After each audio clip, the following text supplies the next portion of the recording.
नमस्कार। चीन के राष्ट्रपति शी जिनपिंग ने जो न्यू ईयर मैसेज दिया है, अपने स्टेट टेलीविज़न में दिए गए मैसेज में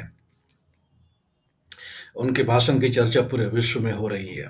एक बहुत बड़ी चेतावनी के रूप में देखी जा रही है और बहुत ही डरावने वाले संकेत हैं कि युद्ध जो है बहुत ही करीब 2025 और उसके आने वाले समय में हो सकता है। जिस तरह से शी जिनपिंग ने एक धमकाने वाला भाषण जो है 31 दिसंबर को अपने न्यू ईयर के एड्रेस में दिया है। शी जिनपिंग ने साफ तौर से कहा है कि ताइवान का चीन से एकीकरण यानी कि यूनिफिकेशन देश की विश्व की कोई भी ताकत रोक नहीं सकती है। उन्होंने कहा कि चीन का एकीकरण हो करके रहेगा और ताइवान और चीन दोनों ही जगहों पर जो लोग हैं वो एक ही खून के हैं, एक ही परिवार के लोग हैं और दोनों की यूनिफिकेशन हो करके रहेगी। ये बहुत बड़ी चेतावनी है। हम जानते हैं कि शी जिनपिंग ने 2027 का टारगेट रखा है ताइवान को चीन से मेनलैंड चाइना से मिलाने का। मतलब कि 2027 तक शी जिनपिंग का टारगेट है कि चीन और ताइवान एक देश हो जाएगा। अभी आज के तारीख में जो ताइवान जो टापू है, वो एक ऑटोनमस देश है। उसकी अपनी अलग व्यवस्था है वहाँ पर, अपनी इंडिपेंडेंट वो है और चीन से एक अपने आप को अलग देश मानता है। वहाँ पर लोकतंत्र है, चुनाव होते हैं, 2 से अधिक पार्टियाँ हैं वहाँ पर, चुनाव लड़ते हैं और अमेरिका का बहुत ही बड़ा सहयोगी देश है। अमेरिका का डिफेंस एग्रीमेंट है। अमेरिका जो है ताइवान को मॉडर्न वेपन्स वगैरह सप्लाई करता है ताइवान को और अमेरिकन जो कांग्रेस है, उन्होंने वो वायदा किया हुआ है कि ताइवान पर अगर कोई अटैक होता है तो हम उसे डिफेंड करेंगे। ऐसी स्थिति में जब शी जिनपिंग अगर धमकी दे रहे हैं कि अ, कोई भी विश्व का ताकत चीन और ताइवान के एकीकरण को रोक नहीं सकता है, तो ये धमकी सीधा का सीधा अमेरिका को दिया जा रहा है और ऐसे वक़्त में जबकि डोनाल्ड ट्रंप राष्ट्रपति बनने वाले हैं कुछ ही हफ्तों के अंदर में। ये जो स्टेटमेंट आया है शी जिनपिंग का ताइवान को जबरन एकीकरण करने का और ये कहने का कि कोई भी ताकत विश्व में इसे रोक नहीं सकता है, ये कुछ ही दिनों के बाद आया है जब उन्होंने पीपल्स लिबरेशन आर्मी के अपने चीफ को चेंज किया।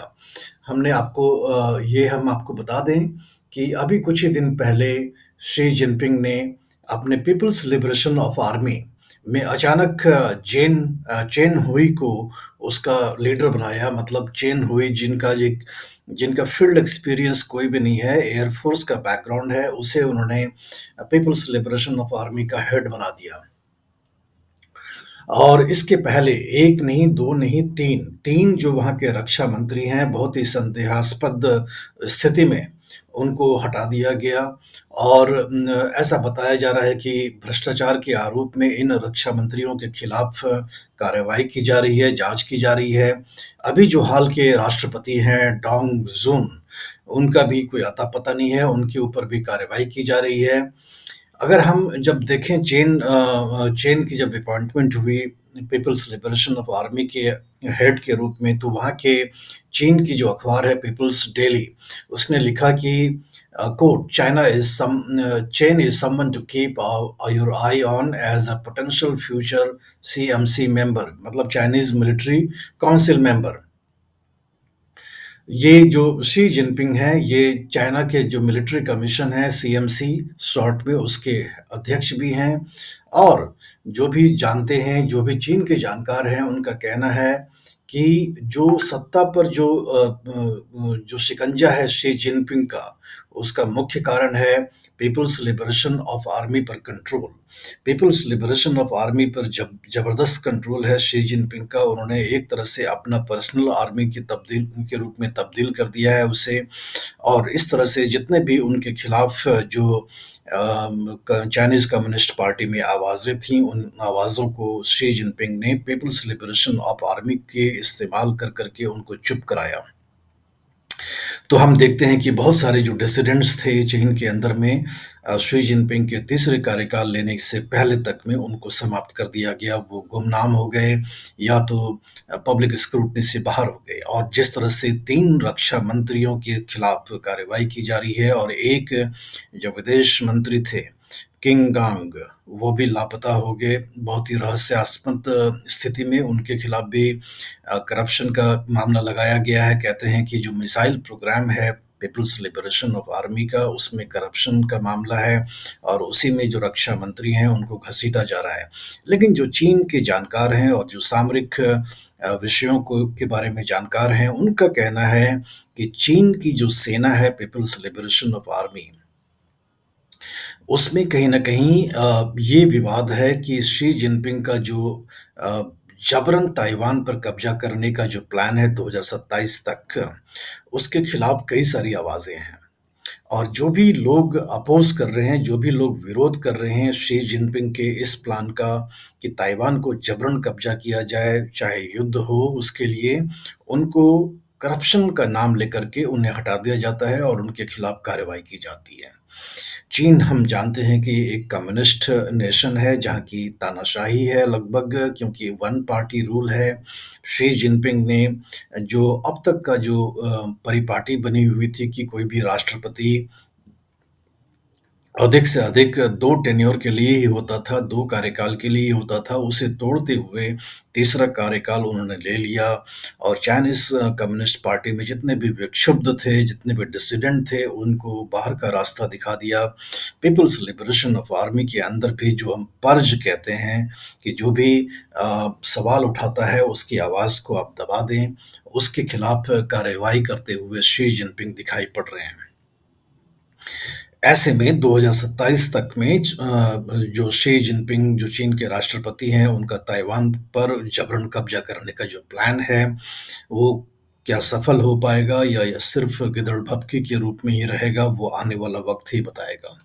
क्योंकि अगर चीन अटैक करता है ताइवान के ऊपर, जो मिलिट्री के जो मामले को समझते हैं, उनका कहना है कि ये एम्फीबियन अटैक ही करना पड़ेगा। एम्फीबियन का मतलब हो गया पानी के रास्ते अटैक करना पड़ेगा, क्योंकि आप जानते हैं कि ताइवान एक टापू है और चीन जो है एक मेनलैंड है, तो ज़मीनी बॉर्डर नहीं है, ज़मीनी सीमा नहीं है, जबकि पानी की सीमा है, समंदर की सीमा है।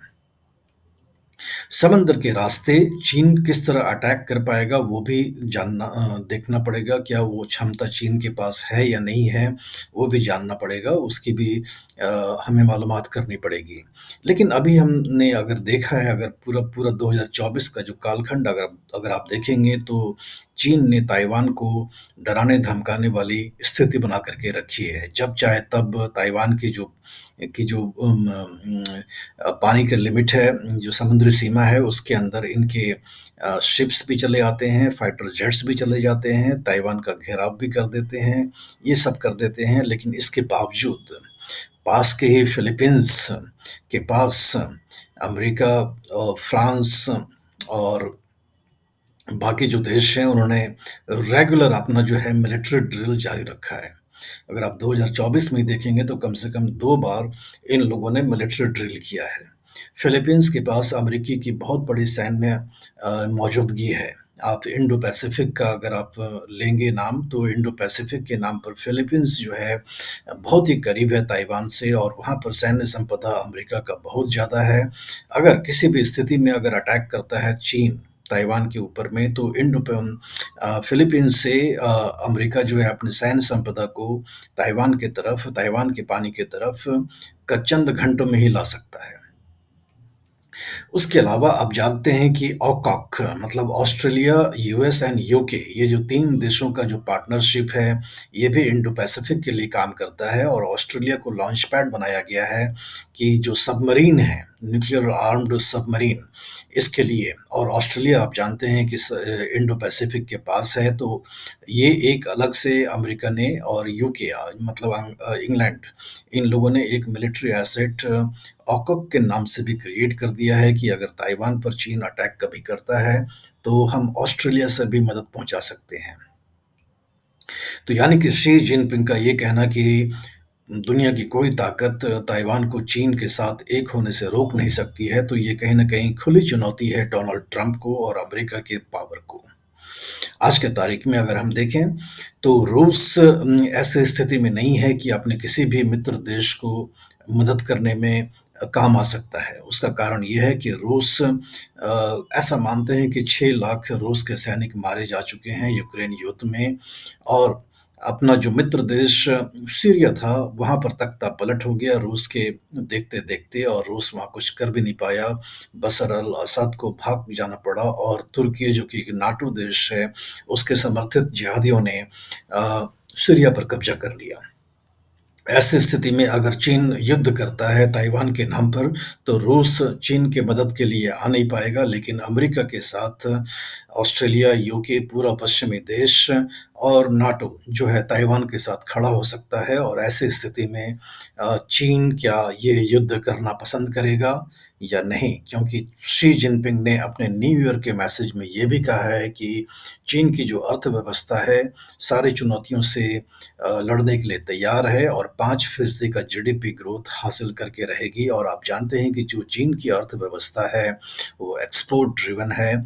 एक्सपोर्ट ड्रिवन का मतलब कि अमेरिका, यूरोप जैसे देशों में जो अपने माल को एक्सपोर्ट करते हैं, उससे ही उनकी आर्थिक तेजी आती है, उसमें मजबूती आती है। अगर चीन युद्ध करने लग गया इन्हीं पश्चिमी और यूरोपियन देशों से, तो अपने सामान को इन देशों में बेच कैसे पाएगा? वो भी एक बहुत बड़ा प्रश्न है। लेकिन भविष्य के गर्भ में कई सारे सवालों के जवाब छिपे हुए हैं, और आने वाले समय में हमें देखना होगा कि जो शी जिनपिंग कह रहे हैं कि ताइवान को हम जबरन कब्जा करेंगे 2027 तक, वो कहाँ तक पूरा हो पाता है, वो हम आने वाले समय में देखेंगे। वीडियो के बारे में अपना कमेंट लिख करके हमें बताएं, लिंक अपने दोस्तों रिश्तेदारों के साथ साझा भी करें, और चैनल को सब्सक्राइब भी करें। धन्यवाद।